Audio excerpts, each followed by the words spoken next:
Hello, welcome to Arrival Graphics. Today we'll be teaching you how to design a modern church flyer in Photoshop. So these are the elements that I'm going to use for my design.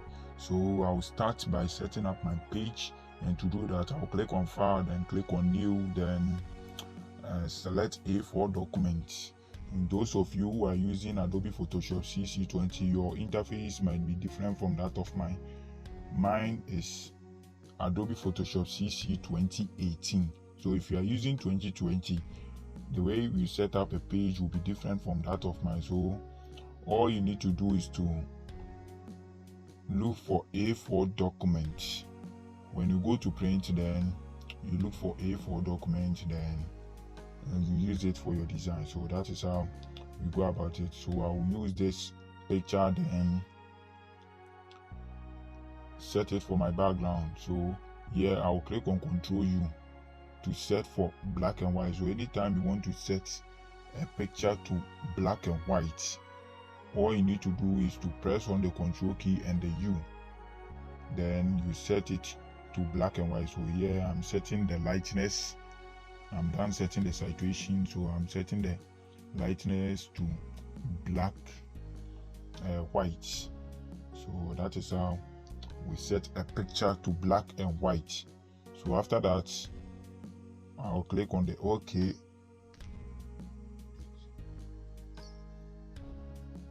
So here I'll rasterize. My layer has been already rasterized. If your layer is not rasterized, make sure you rasterize it before you make editing on it. If not, it won't work out. So here, after you are done rasterizing your layer, if you want to rasterize it, just right click on it, then select rasterize layer, and that will be all. So here I'll use the brush tool to brush the edges of this image. So I'll brush the edges so that it will blend with my background. So I'm brushing it. So make sure you set your brush to normal, and also the size, don't make it too big, and the color to make sure you change it to white so that it will blend with the white background. So that is how we go about it. So the next thing that I'll do is to use my shape tool.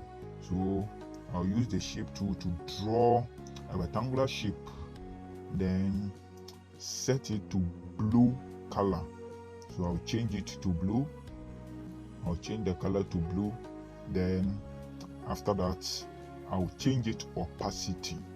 So the opacity is 100. So here, when I set it to 100, I was not seeing the picture well. So I'll change the opacity to, let me see if 60 is okay. I think 60 is good.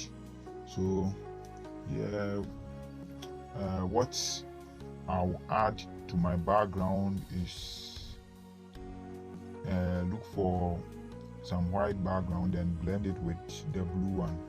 So I'll go to my backgrounds, where my backgrounds are, then look for one specific background. So I'm going to look for it. Where is it? Okay, here is it. Correct. So I'll carry it onto my workspace. After that, I'll blend it with a white background. Here it is now loading. So I'll off the blue background before I'll blend the white one.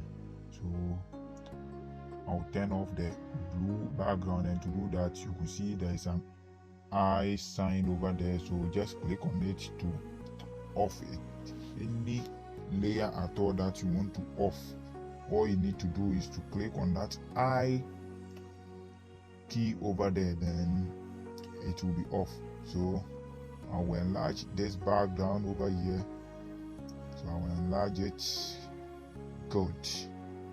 After that, I'll click on this, then click on multiply.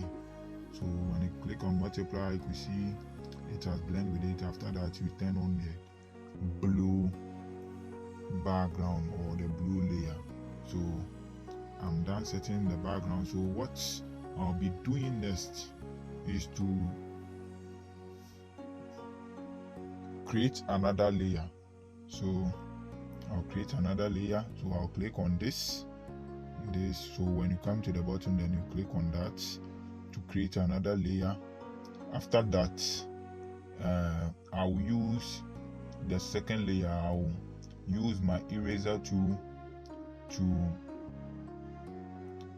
okay, I'm not done. Okay, I'm going to use the eraser tool to set a white background on it. So I'm going to use the eraser tool to set a white background. I don't want my my background to be too blue. So yeah, make sure your eraser tool color is white.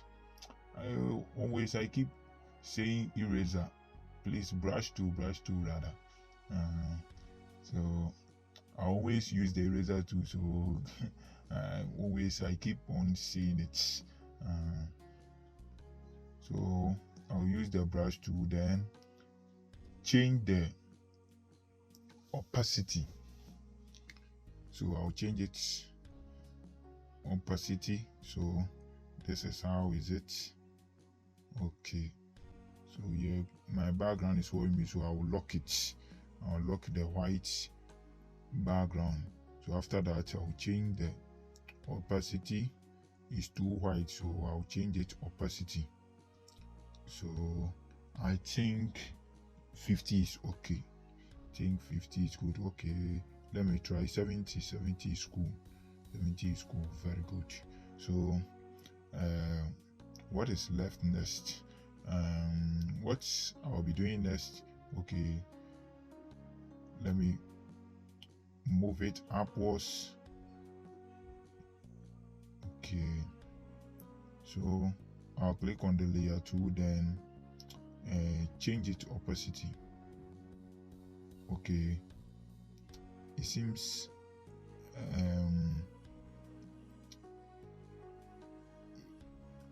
the picture behind the blue background, the black and white picture cannot be viewed well.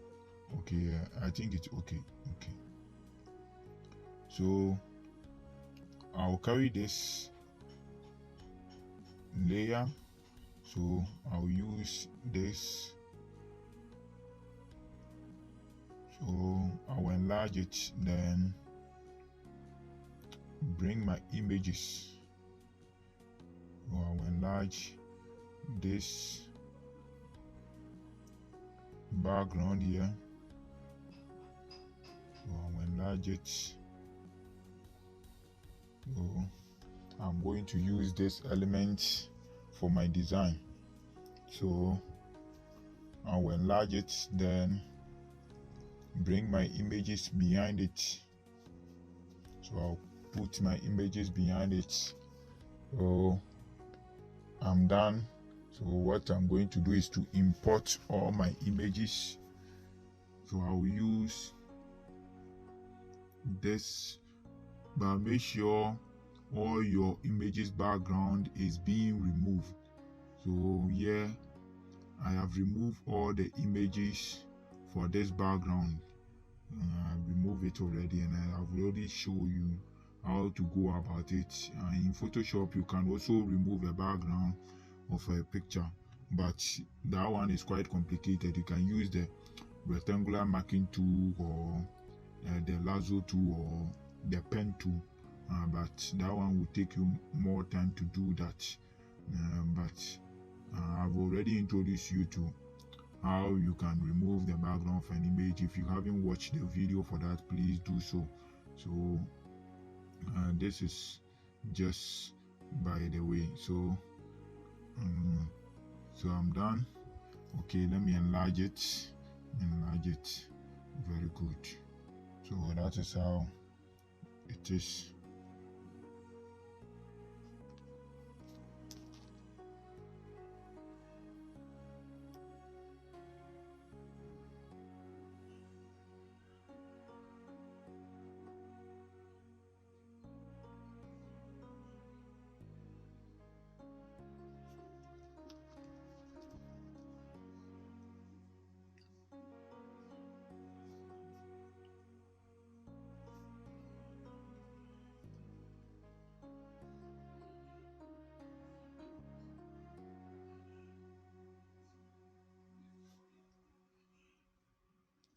So here I'm done with this part.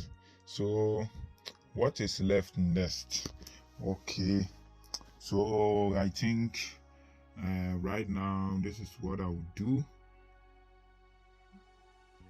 Okay, let me put the image behind this element. Okay, so I will enlarge it again, and the element is too small, so I will enlarge it again.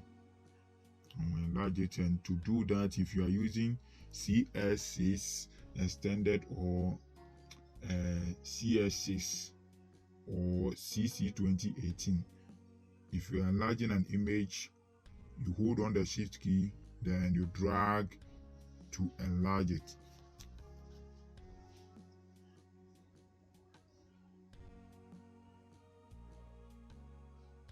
So here what I'll be doing next is to change the brightness of these pictures. So I'll set for 8 brightness. So to do that, you click on the picture, then you click on filter, then you select camera raw filter. So after that, you see this interface over there. So here I'm going to set for 8 temperature. We set for the temperature, the clarity, and the contrast, and also the texture. So here I'm setting for the texture, then the clarity. After that, I'll set for the saturation.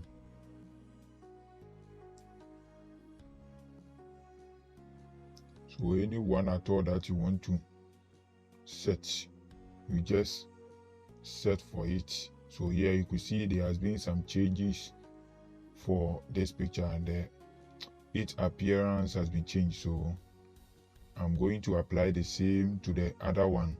So I'll go to filter, then select camera raw, then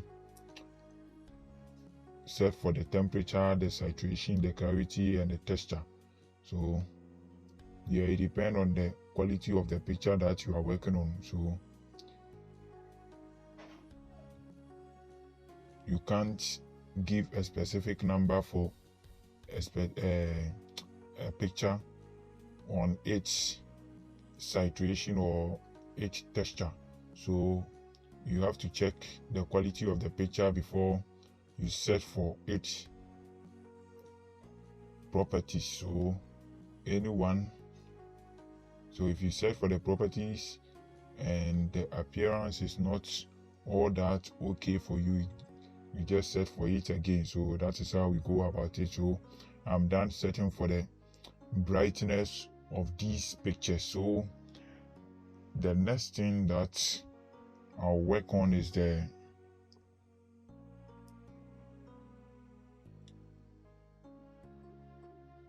so I'll go and carry this background and drop it here. So I'll put it at the bottom of the flyer. So I will enlarge it. So I want the surface to be like this. So I will not turn it. So I'll just leave it like this. After that, I'll reduce the size. Okay, let me rotate it small, then increase the size.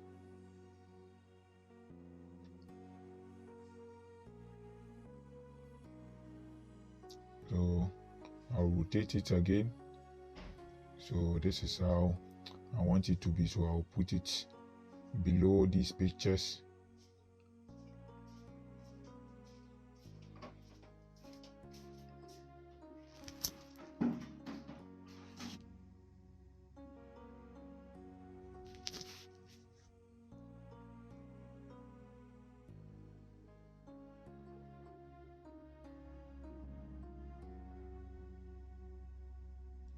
So I'll zoom in my work, then bring my layer downwards. So I'll rotate it again, then bring it downwards. So I'm done with this part. the next thing that I will do is to create a rectangular shape. So I will use the shape tool to draw a rectangular shape. So I'm going to draw a rectangular shape.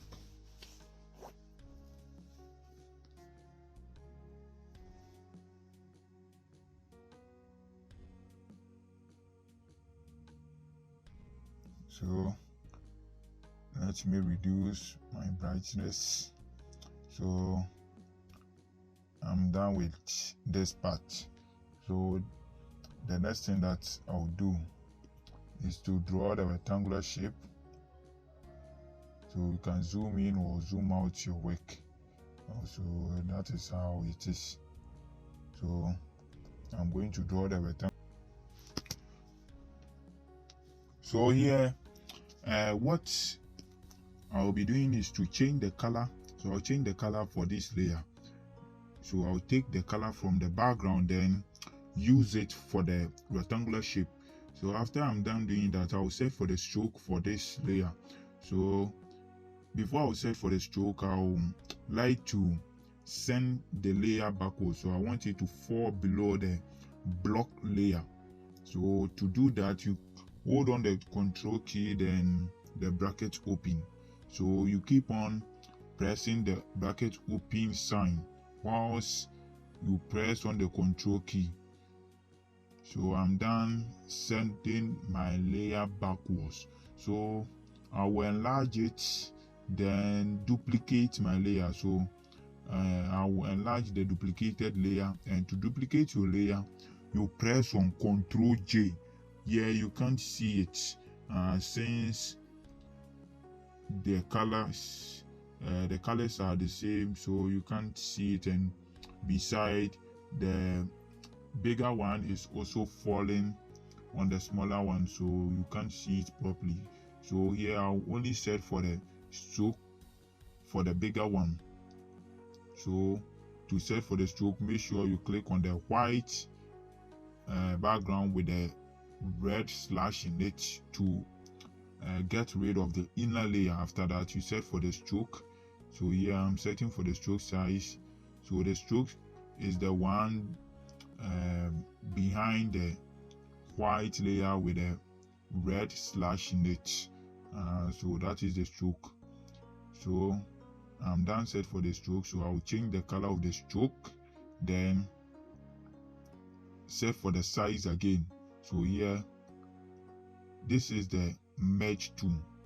So this merge tool that you are seeing over here, it has locked all the other edges. So the moment you try to merge one side, it will affect the other side as well. So if you want to merge only one side, all you need to do is to click on the merge tool. Make sure the merge tool is not selected.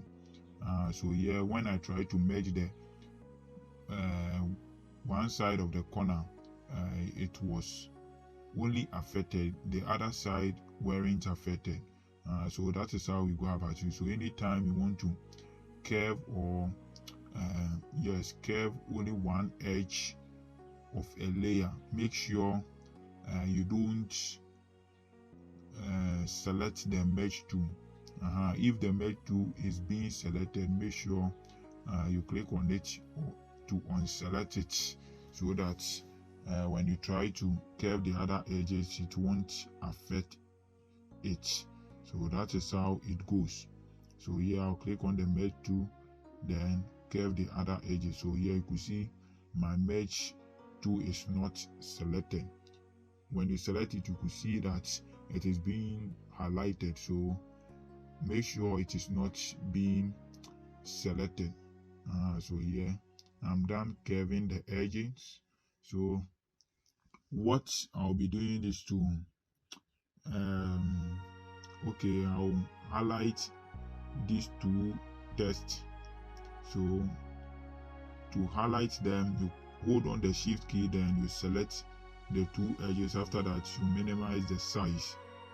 So here, if you don't care, you might struggle with it. So anytime you are doing that, make sure you take your time, then you hold on the shift key, then you select the layers. Here some of you might find it difficult to do it. That is why I'm taking my time to take you through. So here all you need to do is to take your time, hold on the shift key, then select the other layer. After that, you press on Ctrl J. You can also group it by pressing on Ctrl G. After that, you duplicate it. So to duplicate a layer, you know how to go about it by pressing on Ctrl J. So after you are done selecting your layers, then you press on Ctrl J to duplicate them. So that is how it goes. So here what I'll be doing next is to carry all my pictures, then clip it into each of the rectangular shape that I just drew. So I'm going to carry the singers, so I'll clip the singers into the rectangular shapes. So I'll taking them, so I'm taking these singers,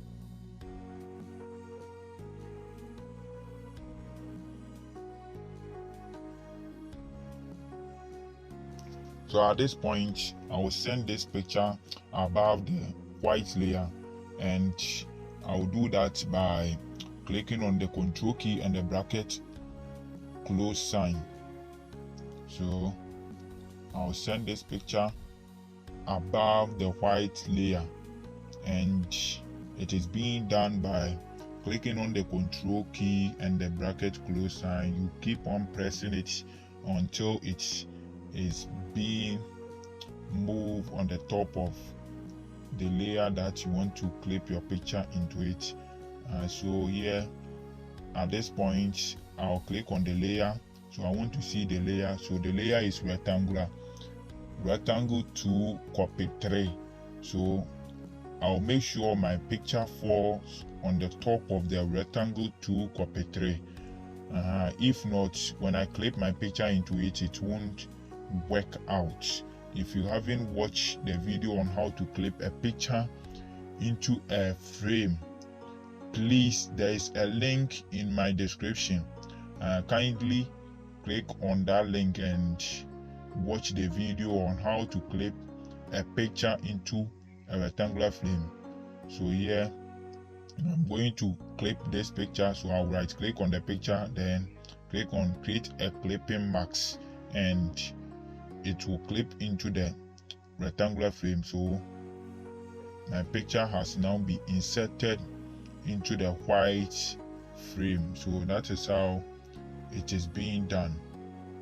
So I'm going to apply the same to the other ones. So I'll apply the same to them.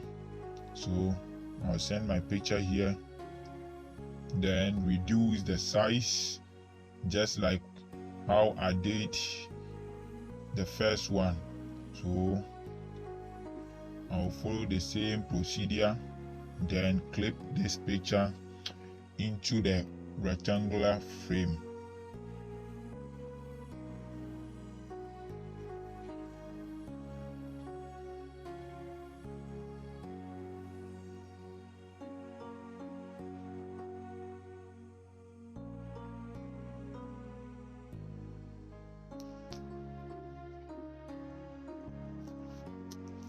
So here I'm going to clip my picture into the frame.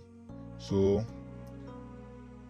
I'll make sure my picture falls on the top of rectangle 2. And so that is how it is.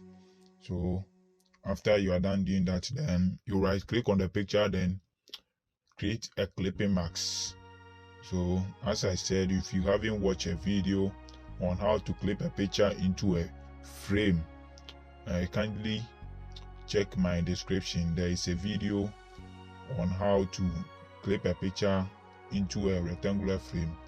So that is that. So I'll do the same to this picture as well.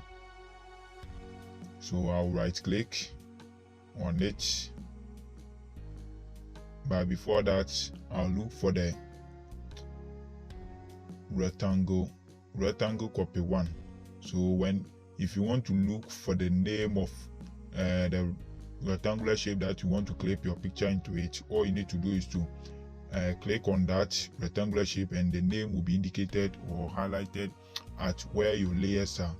So after you are done, you just carry your picture, then move it on the top of that layer. So here is rectangle copy 1, so I'll move it on the top of it. After that, I'll right click on it, then okay, the name is rectangle copy 2, and so I'll right click on it, then create a clipping mask. Okay, it seems I have inserted into the wrong rectangular frame, so that is that.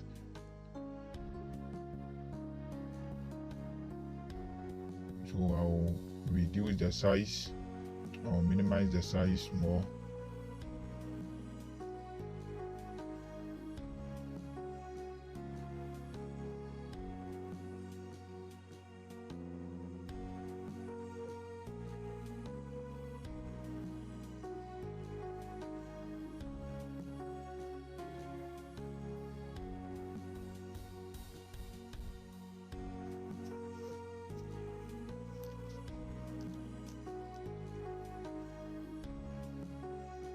So I am done with the first part. So what is left next? I think I'm done with the most difficult part, so the rest are just easy. So I'll just carry my logo, then put it at the corner there. So I'll reduce the size, then put it at the corner.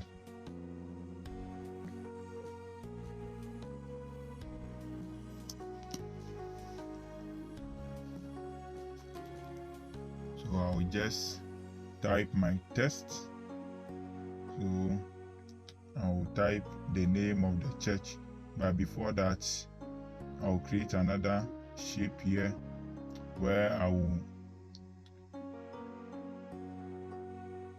input my date and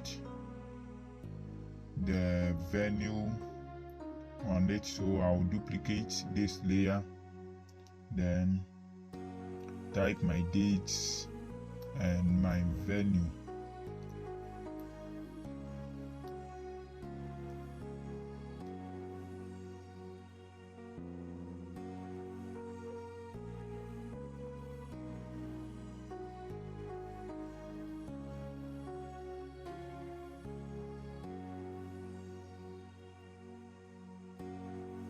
So here I'll go to properties, then set it to black color. After that, I'll duplicate my layer by pressing on Ctrl J. So the first layer was white, and the second one was black. So I'll rasterize the white layer, then use the rectangular marking tool to cut it.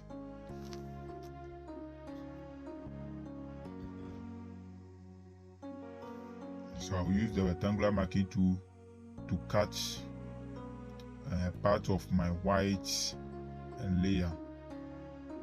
So I'm done doing that. So what is left next? Okay, at this point I'll type my date,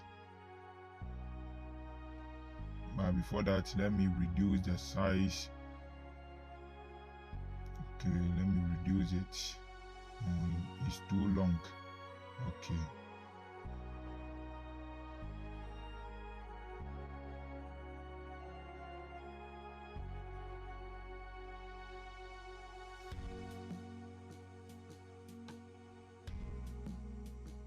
So at this point, I'm going to type my dates. So I'll type the date.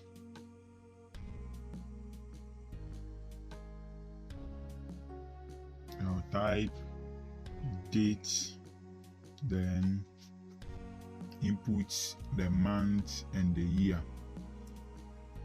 So I'll change the color for my date.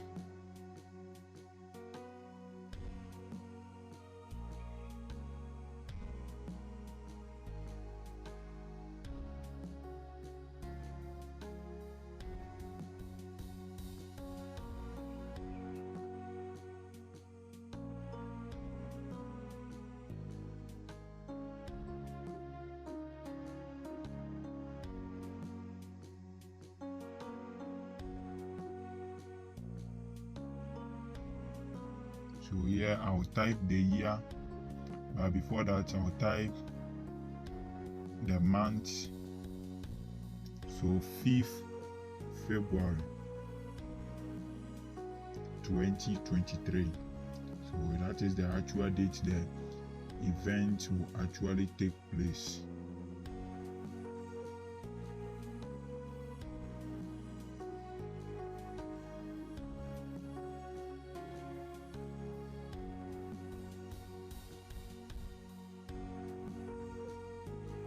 So I'll type the year 2023. 3.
test. So I'll press on Ctrl T after selecting the test. So let me highlight and enlarge it rather. After that, I'll press on Ctrl T, then click and select flag. So I'll select flag, and that is the type of star that I want to use for my working. When you select the flag, then you set for it. So that is how we go about it. So I'm done with that part. So what I'll be doing next is to add the names. So I'll input the names of the musicians. So from this part too, I'll speed up.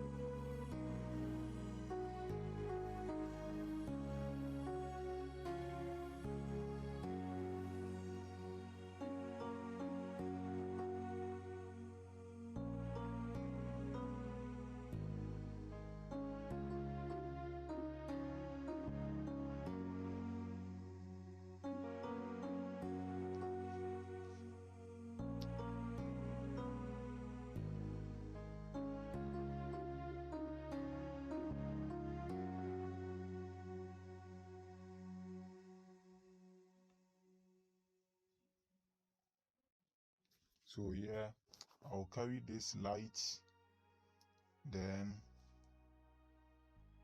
blend it with my work. So I'll rasterize it. After that, I'll go to where the normal is, then select lightning. So I'll put it on the top of this element, then send it backwards. And I have already told you that to send a layer backwards, you hold on the Control key, then you press on the bracket open sign to send a layer backwards. So I will enlarge it, then send my layer backwards. Okay, so that is how it goes. So I'll rotate it small because I want the rays to face the other side.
So from this point, this is what I would do.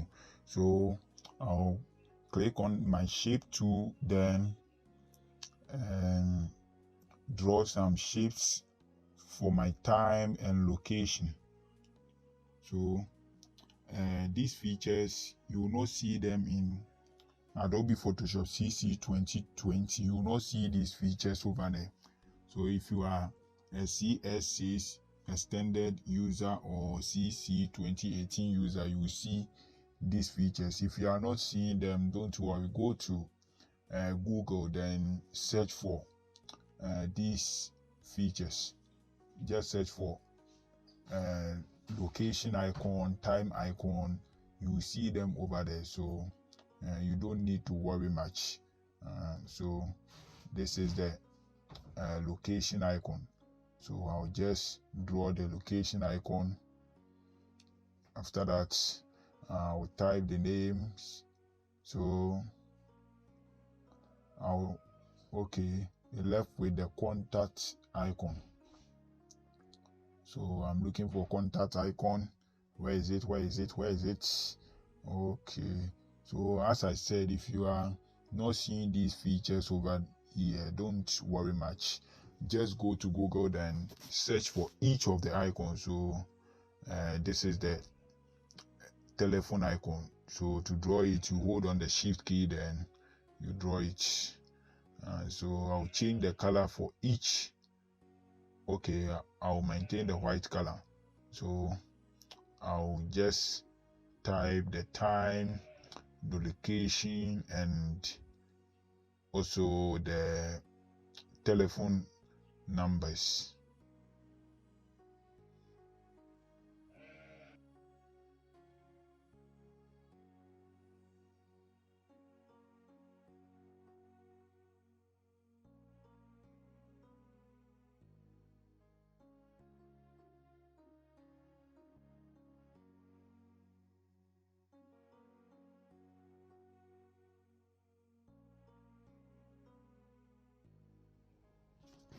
Okay, I'm done doing my design. So this is how we design a church flyer.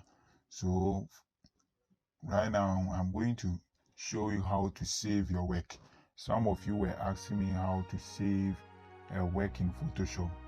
So here we have many options here.